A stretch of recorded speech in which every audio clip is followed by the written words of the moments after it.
ಆಸ್ತಿ ವಿವಾದ ತಾವೇ ಬಗೆಹರಿಸಿಕೊಂಡಿದ್ದಕ್ಕೆ ಬಹಿಷ್ಕಾರ ಹಾಕಲಾಗಿದೆ ನೋಡಿ. ಗ್ರಾಮದ ಯಜಮಾನರಿಂದ ದಂಡ ಮತ್ತು ಬಹಿಷ್ಕಾರದ ಶಿಕ್ಷೆಯನ್ನ ವಿಧಿಸಲಾಗಿದೆ. ಟಿ ನರಸೀಪುರದ ಸೇನಾಪತಿಹಳ್ಳಿ ಗ್ರಾಮದಲ್ಲಿ ನಡೆದಿರುವಂತಹ ಘಟನೆ ಇದು. ಮೈಸೂರು ಜಿಲ್ಲೆ ಟಿ ನರಸೀಪುರ ಏನಿದೆ, ಅಲ್ಲಿ ಸೇನಾಪತಿಹಳ್ಳಿ ಅಂತ ಇದೆ. ಅಲ್ಲಿ ಈ ರೀತಿಯ ಒಂದು ವಿಚಿತ್ರ ಘಟನೆ ಅಂತ ಹೇಳಬಹುದು. ಇದಕ್ಕೆ ಆಸ್ತಿ ಹಂಚಿಕೆಗೆ ಸ್ವಾಮಿ ಮತ್ತು ಸಹೋದರ ಮಧ್ಯೆ ಜಗಳ ಆಗ್ತಾ ಇತ್ತಂತೆ. ಊರಿನ ಗೌಡನ್ಗೆ ವಿಷಯ ತಿಳಿಸಿದ್ರು. ಇನ್ನು ನ್ಯಾಯ ಕೂಡ ದೊರಕಿರ್ಲಿಲ್ವಂತೆ. ಹಾಗಾಗಿ ತಮ್ಮ ಸಮಸ್ಯೆನ ತಾವೇ ಬಗೆಹರಿಸಿಕೊಂಡಿದ್ದಾರೆ ಸಹೋದರರು. ಇದ್ರಲ್ಲಿ ಏನ್ ತಪ್ಪು ಕಾಣಿಸ್ತು ಅಂತ ಗೊತ್ತಾಗ್ತಾ ಇಲ್ಲ. ಕುಲಕ್ಕೆ ನ್ಯಾಯ ಕೊಟ್ಟು ನೀವೇ ತೀರ್ಮಾನಿಸಿದ್ದೀರಾ ಅಂತ ಗೌಡ್ರು ಪ್ರಶ್ನೆ ಮಾಡಿದ್ರಂತೆ. ನಿಮಗೆ ಆ ಅಧಿಕಾರ ಇಲ್ಲ ಅಂತ ಯಜಮಾನರು ಕಿಡಿಕಾರಿದ್ದಾರೆ. ಇದಕ್ಕೆ ಸೋಮು ಕುಟುಂಬಕ್ಕೆ ಮುಖ್ಯಸ್ಥರು ದಂಡವನ್ನು ಕೂಡ ವಿಧಿಸಿದ್ದಾರಂತೆ.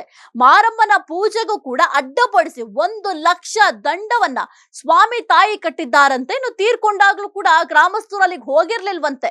ಶವ ಸಂಸ್ಕಾರಕ್ಕೆ ಹೋಗದಂತೆ ಗ್ರಾಮಸ್ಥರಿಗೂ ಕೂಡ ಏನ್ ಯಜಮಾನ ಅಂತ ಇರ್ತಾರೆ, ಊರಿನ ಯಜಮಾನರು ನಿಯಮ ಕೂಡ ಮಾಡಿದ್ರಂತೆ.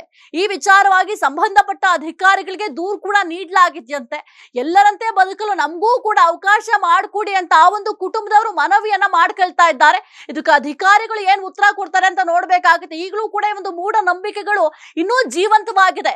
ಯಾರೋ ಒಬ್ರು ನಮ್ಮ ಮೇಲೆ ದೌರ್ಜನ್ಯ ಮಾಡ್ತಾರೆ, ದರ್ಪ ತೋರಿಸ್ತಾರೆ ಅಂತ ಅಧಿಕಾರಿಗಳು ಆ ಒಂದು ಸಂದರ್ಭದಲ್ಲಿ ಹೋಗಿ ಅವರಿಗೆ ಬುದ್ಧಿ ಹೇಳುವ ಕೆಲಸ ಕೂಡ ಮಾಡಬೇಕಾಗುತ್ತೆ.